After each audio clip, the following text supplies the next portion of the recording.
Hello friends, welcome to my channel The Coders Club, where programming is fun. Click on the subscribe button to not miss any updates and don't forget to press the bell icon. Thank you. तो आज हम लोग start करेंगे अपना पहला chapter जो है variable expressions and statements. तो चलिए आगे बढ़ते हैं। पहले हम लोग वेरिएबल जान लेते हैं कि वेरिएबल्स क्या होते हैं। One of the most powerful features of a programming language is the ability to manipulate variables. A variable is a name that refers to a value. तो वेरिएबल एक नेम होता है जो आप वैल्यू को दे देते हैं। जैसे मान लीजिए आपके पास 2 वैल्यू है 2, आपने उसको एक नेम प्रोवाइड कर दिया, जैसे a is equal to 2। An assignment statement creates new variables and gives them values. Assignment statement ये इक्वल टू जो है इससे हम लोग असाइनमेंट स्टेटमेंट कहते हैं। जैसे आप यहाँ पे एग्जांपल देख सकते हैं, मैसेज इक्वल्स और इन्वर्टेड कॉमा में लिखा है and now for something completely different. तो मैसेज जो वेरिएबल है उसको हमने एक वैल्यू दे दी है ये सेंटेंस, और ये एक स्ट्रिंग वैल्यू है। दूसरा है n इक्वल्स 17, तो एक वेरिएबल है n, उसको हमने वैल्यू असाइन कर दी है 17। और थर्ड है पाई इक्वल्स 3.14, तो हमने एक वैल्यू है 3.14, वो एक वेरिएबल में दे दी है। हमेशा जब भी हम लोग कोई नया वेरिएबल असाइन करते हैं तो वेरिएबल हम लोग लेफ़्ट साइड रखते हैं और वैल्यू राइट साइड रखते हैं। और यहाँ पे जो तीनों वेरिएबल्स के मैंने एग्जांपल दिए हैं, ये तीनों डिफरेंट टाइप के वेरिएबल्स हैं। पहला वेरिएबल जो है उसमें स्ट्रिंग वैल्यू स्टोर है, दूसरा वेरिएबल जो है उसमें इंटीजर वैल्यू स्टोर है, और तीसरे वेरिएबल में जो वैल्यू है वो फ्लोट वैल्यू है।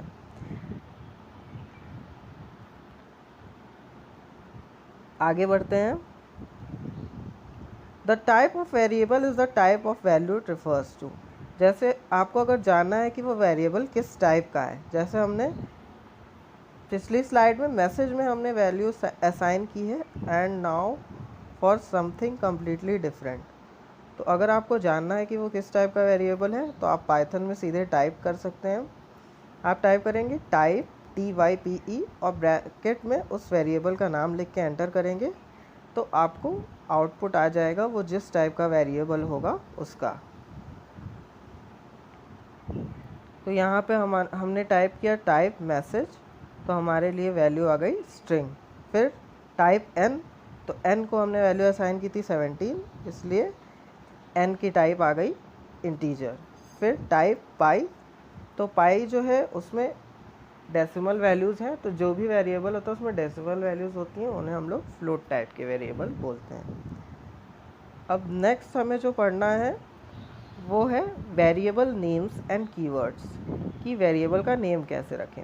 Programmers generally choose names for their variables that are meaningful and document what the variable is used for. तो आप हमेशा ऐसा वेरिएबल का नेम रखेंगे जो मीनिंगफुल हो। जैसे मान लीजिए आपको वर्कर्स का पे निकालना है, तो पे निकालने के लिए आप एक वेरिएबल रखेंगे जिसमें वो कितने घंटे काम किए उसको स्टोर करेंगे। तो उससे हम लोग नेम तो x या y भी दे सकते हैं, लेकिन आप उसमें टाइम स्टोर कर रहे हैं तो आप उसका नाम आवर दे सकते हैं। और फिर पे जिसमें आप कैलकुलेट कर रहे हैं उसको आप स्टोर कर सकते हैं एक वेरिएबल में जिसका नाम आपने पे रख दिया है। Variable names can be arbitrary long. Variable name आप कितने भी लंबे रख सकते हैं, उसका कोई रूल नहीं है कि आपको इतना ही लंबा वेरिएबल नेम रखना है। थर्ड है they can contain both letters and numbers but they can not start with a number. तो वेरिएबल जो है वो लेटर और नंबर दोनों कंटेन कर सकता है वेरिएबल नेम, लेकिन वो कभी भी नंबर के साथ स्टार्ट नहीं हो सकता। जैसे आप किसी वेरिएबल का नाम रख सकते हैं x प्लस पर आप किसी वेरिएबल का नाम 2x नहीं रख सकते हैं। x2 रख सकते हैं पर 2x नहीं रख सकते हैं।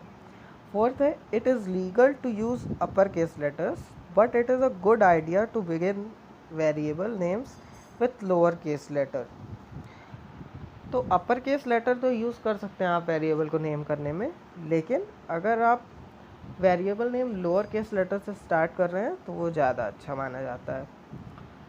फिफ्थ है the underscore character can appear in a name. तो वेरिएबल नेम में आप कभी भी स्पेस का यूज़ नहीं कर सकते हैं। आप स्पेस यूज़ करेंगे तो वो नेम गड़बड़ हो जाएगा, एरर शो कर देगा। इसीलिए आप स्पेस की जगह अंडरस्कोर यूज़ करेंगे या फिर जहाँ आपको अंडरस्कोर यूज़ करना है वहाँ आप अंडरस्कोर यूज़ कर सकते हैं। अब देखते हैं कौन कौन से ऐसे वर्ड्स हैं जिनमें हम लोग वेरिएबल असाइन नहीं कर सकते, उन्हें हम लोग कीवर्ड्स कहते हैं। Keywords as illegal variable names. These words can't be used to name variables even if they make sense to the type of program you are writing. तो जैसे मान लीजिए आप एक प्रोग्राम लिख रहे हैं, उसमें आपको वेरिएबल नेम करना है और ग्लोबल जो वर्ड है वो आपके प्रोग्राम में एक वेरिएबल का नाम आप रखना चाहते हैं और वो आप जो प्रोग्राम राइट कर रहे हैं उससे कुछ सेंस भी बनाता है, लेकिन आप उस ग्लोबल नाम का वेरिएबल नहीं रख सकते हैं क्योंकि वो एक कीवर्ड है। जैसा कि आप यहाँ देख सकते हैं ग्लोबल एक कीवर्ड है, तो आप ग्लोबल नाम का वेरिएबल नहीं रख सकते हैं। अगर आप ग्लोबल नाम का वेरिएबल रखेंगे तो वो आपका एरर शो कर देगा। फिर ये एक रिजर्व्ड वर्ड्स होते हैं। बेसिकली ये जो कीवर्ड्स होते हैं इनको एक स्पेशल काम करने के लिए पाइथन में बनाया गया है, जैसे एंड, एज, एसर्ट, एसेट्रा। ये सब जो कीवर्ड है इनका एक स्पेशल काम है पाइथन में। इनका काम जो है ये वही काम करते हैं, आप इनसे वेरिएबल की नेमिंग नहीं कर सकते हैं। अब मैं आपका इसका एग्ज़ाम्पल करके भी दिखा देता हूँ अपने टेक्स्ट एडिटर में कि कैसे आप वेरिएबल नेम रख सकते हैं, और जब आप कीवर्ड्स का यूज़ करते हैं वेरिएबल नेम रखने के लिए तो एरर कैसे आता है। अब मैं आपको यहाँ पे वेरिएबल नेमिंग करके दिखा देता हूँ। देखिए मैं यहाँ न्यू फाइल खोल लिया हूँ, लैंग्वेज हम लोग पाइथन सेलेक्ट कर देंगे और मैं यहाँ पे एक वेरिएबल असाइन कर रहा हूँ x इक्वल्स टू 5 और मैंने लिख दिया प्रिंट x। अब इस प्रोग्राम को फाइल को सेव कर देंगे। इसे मैं डेस्कटॉप पे सेव कर देता हूँ।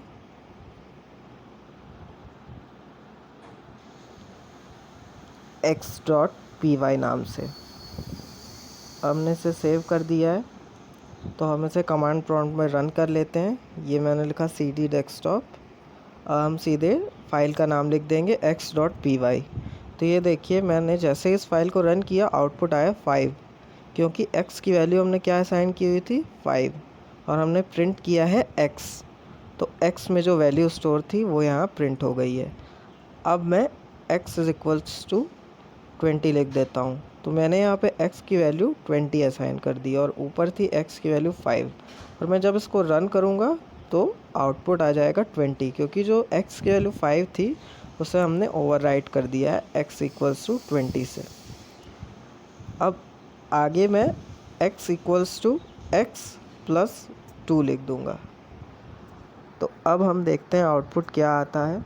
आप वीडियो पॉज करके खुद भी सोच सकते हैं। अब मैंने इसे रन कर दिया है और यहाँ पे वैल्यू आई है 22, क्योंकि x की वैल्यू थी 20 और हमने लिखा x इक्वल्स x प्लस 2, तो x की वैल्यू 22 हो गई। अब मैंने यहाँ देखिए वेरिएबल लिखा है x एल्स और इसे मैंने सेव कर दिया है। अब मैं जब इसे प्रिंट कर रहा हूँ तो ये देखिए एरर आ रहा है, इनवैलिड सिंटैक्स, क्योंकि एल्स एक कीवर्ड है, उससे आप वेरिएबल की तरह नहीं यूज़ कर सकते। यहीं पे मैं एक एल की जगह डबल एल लगा दूंगा और देखिए फिर प्रोग्राम हमारा रन हो जाएगा। तो इस तरीके से आप वेरिएबल्स की नेमिंग कर सकते हैं।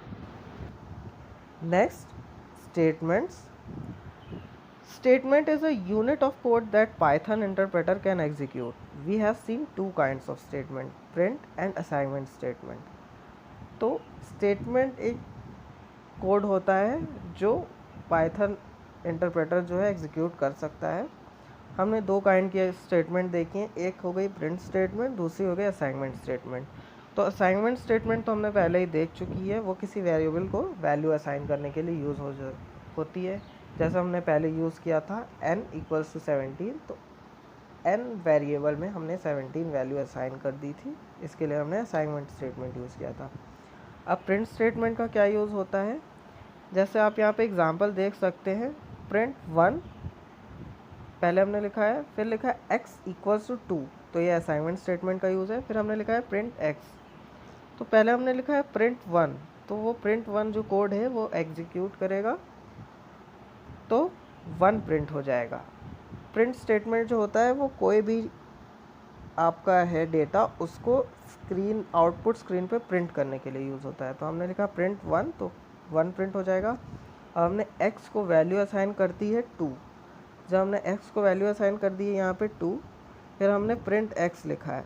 तो जब हम प्रिंट x लिखेंगे तो x में क्या वैल्यू असाइन थी, जो आपने x वेरिएबल बनाया था मेमोरी में उसके अंदर वैल्यू क्या असाइन थी 2। तो जब आप x प्रिंट करेंगे तो प्रिंट हो जाएगा 2। तो इसमें हमें क्या पता चला, जो प्रिंट स्टेटमेंट है उससे हम लोग आउटपुट दिखा सकते हैं स्क्रीन के ऊपर, पर असाइनमेंट स्टेटमेंट जो है वो आउटपुट नहीं प्रोड्यूस करता है। जबकि जो असाइनमेंट स्टेटमेंट होता है उसका भी रोल होता है जो आउटपुट प्रोड्यूस होता है उसको शो करने में। जैसे आपने x की वैल्यू 2 रखी है तो उसमें असाइनमेंट स्टेटमेंट यूज़ तो हुआ है पर आउटपुट नहीं शो हुआ। आउटपुट तभी शो होगा जब हम लोग प्रिंट में x को डालेंगे।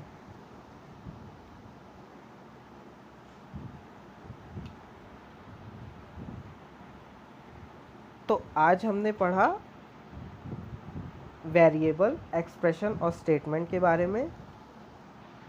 अगले लेक्चर में हम पढ़ेंगे कि कैसे हमें एक सिंपल सा स्टेटमेंट को प्रिंट कराना है हमारी आउटपुट स्क्रीन पे।